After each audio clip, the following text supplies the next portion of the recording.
Hey guys, welcome back to another Regular Dude Fishing video. I am the Regular Dude John. I hope all is well.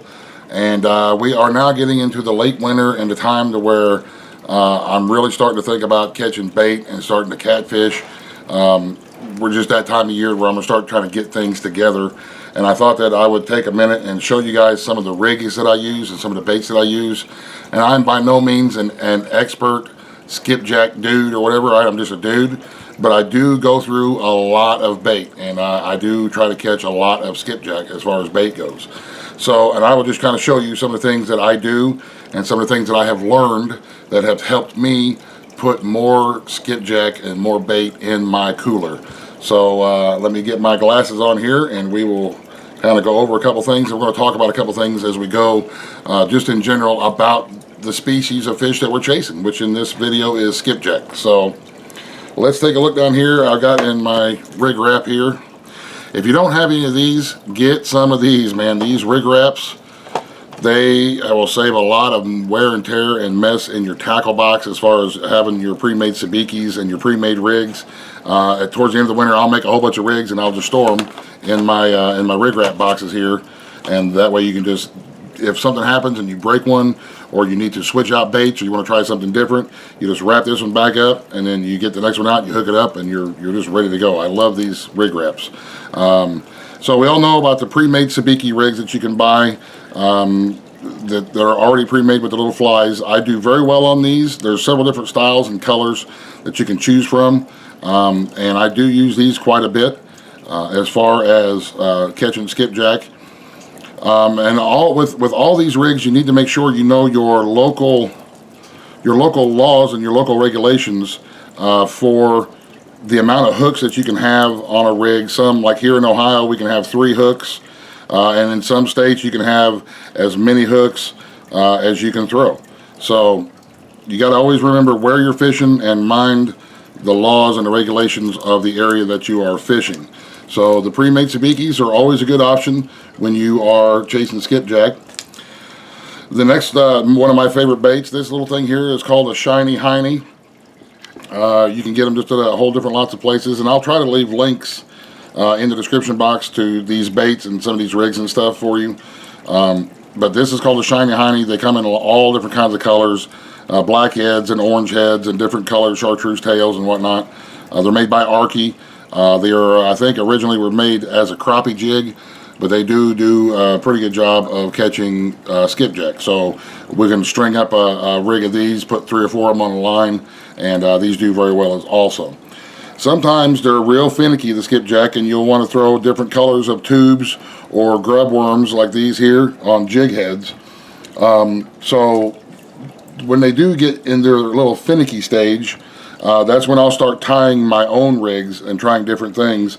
Most of the time I will tie just these blank jig head hooks like this. These are 16th ounce. Sometimes I'll use 8th ounce depending on how fast the current is.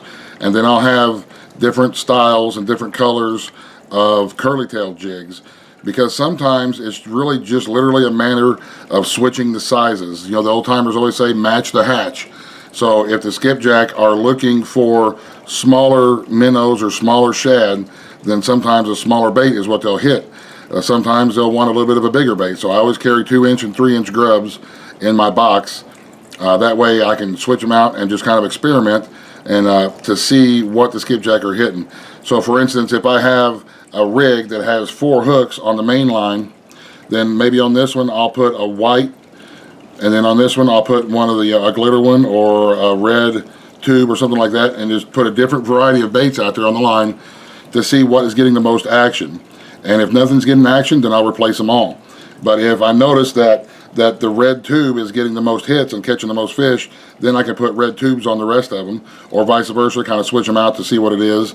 Or if they want a big white one, something like that, you can switch them out very easily. And I've learned to tie a really cool knot from my buddy Chris Souders. He did a really good rigging video where he ties his double rig Kentucky rigs for catfishing. But I've kind of modified that a little bit to work for tying jigs onto a main line to make like a kind of like a homemade sabiki style rig. And the knot goes pretty quick. Once you get familiar with tying it, you can tie these up pretty quickly, and it makes a really good, sturdy skipjack rig. So what I'm going to do is I'm going to take one of my jig heads, and also I will leave a link to Chris's video to where he showed it, because he's using bigger line for catfishing purposes. But so what I do is I'll take my line and I'll put it through the eye of my jig head like this, and I'll run it down a few inches to wherever it is that I want it on my line. The first one I'll usually take to the center part of the leader line that I have cut. So if I have a 3-foot leader that I'm going to use, then I will take my first jig and take it to the center, about 1.5 feet in of the leader line. Okay, just like that. Now I will make a loop with the line, and up here where the loops cross, I'm going to pinch the line together like this to make another loop. Okay, now I'm going to take and I'm going to wrap this line around the other line 6 times. 1, 2, 3, 4, 5. Yeah, and it's going to get tight on you, but just keep peeling it apart and make your other loops. 5, 6. Okay. So now this is what we have. We have the line twisted on both sides with a loop in the middle. Then I'll take my jig, run it through the center loop like that. Pull it through the other side, leaving about 2 inches or so like that of loop. Hopefully you guys can see that. Let me see if I can get it spread out there where you can see what's going on.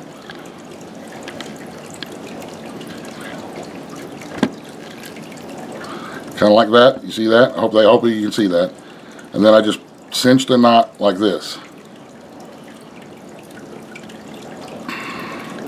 And of course nothing works good when the camera's on. Alright, so can you guys see that? Then you just pull your 2 main lines and cinch that knot up tight. Like that.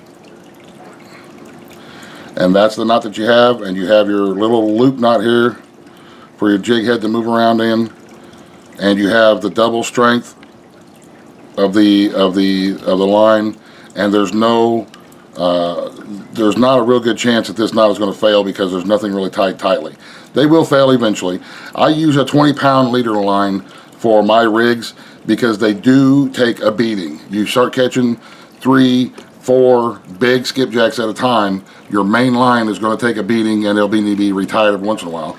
But this is how I'm tying, this is why I tie with a 20-pound leader, and then this is a pretty good strong rig. So that'll be my first one.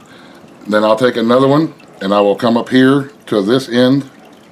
Remember, we put that first one there in the center of the line, and now I'm going to put another one on, and I'm going to bring it up about 8 inches or so to 10 inches, depending on how tight you like your jigs.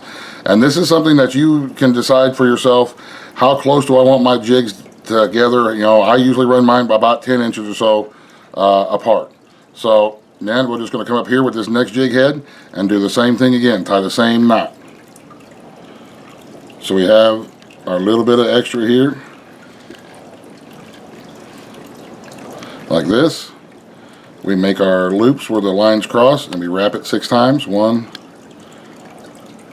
2, 3, 4, 5, 6, like that. We run our jig head through the loop, bring it out a little bit. And if you're having trouble like this holding it, you can always bring it up to your lips a little bit. Carefully hold the hook with your lips, and then cinch your knot to give you that little bit of extra space in there for your actual leader itself. So, and then as you cinch your knot down, you'll see it cinching up tight like that, and then you have your second jig head tied on there. I hope this is coming out on the video, and I hope this is all making sense as far as the knots going. And once you watch Chris's video and see that how he ties his, you'll understand that it is a pretty good knot and a pretty good weight to tie these rigs up. So I've got another, here we go. All right. Now my third jig head, I'm going to come in from the back side of my rig. We had the one in the center, now we got the one at the end. Now I'm going to bring in from the other side of my leader line to the back side of this one here. And this is where I'll tie on my third hook, like this. I'm going to go a little bit quicker now since we gone over the knot already.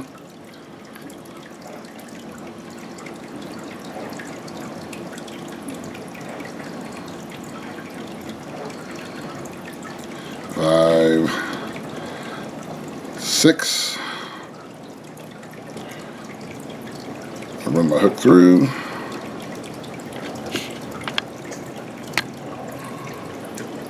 Cinch my knot. I've got a leader and a main line and leader. Now we've got our third hook tied on. And if you, like I say, if you are in a state where you can throw more than 3 hooks, then by all means keep coming on down your line and tying on jigs.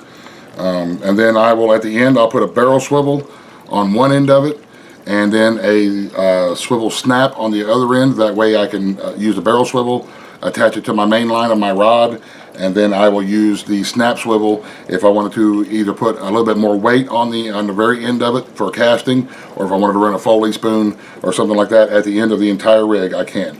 But that's how I tie my rig, and I'll tie them all up, and then I'll just get me my little rig rack box. Get some of these. If you're going to use your own rigs, get some of these. I cannot recommend it. Then we just put our rigs in here, wrap them up, and throw them in the tackle box until we're ready to hit the river and go fishing. And we will do some more skipjack fishing videos this coming spring and early summer when we are able to hit the river. The river's kind of out of control right now. So there we have it. We've got our rig wraps in there, and I've got extra line that I need to trim off and so, but you guys get the gist of it as far as the video goes. And these same kind of knots will work with these, with the shiny hiney jigs, or any kind of the marabou type crappie jigs. Anything that is a pre-made jig, you can use this rig style to hook them up, tie multiple jigs onto your line, or switch them up, put one of these, one of the other ones, one of the other ones, however it is that you guys want to make your rigs. This knot and this rig system here works very well. Then when you get out to the river, you don't got to spend a whole lot of time rigging stuff up. You just grab your rig rack box, you hook your swivel onto the end of it, you pull it out, and you start fishing. So there you have it, guys. That's going to be one of my main go-to rigs for this coming catfishing and skipjack season. And we do catch a lot of bait, and hopefully the little bit of this information will help you catch more bait so that you can spend less time rigging and catching bait and more time fishing for them big, beautiful blue cats that we all love. So, all right, guys, that's going to do it for now. We will get more in the next video. So until next time, we'll catch you in the next video. Fishing!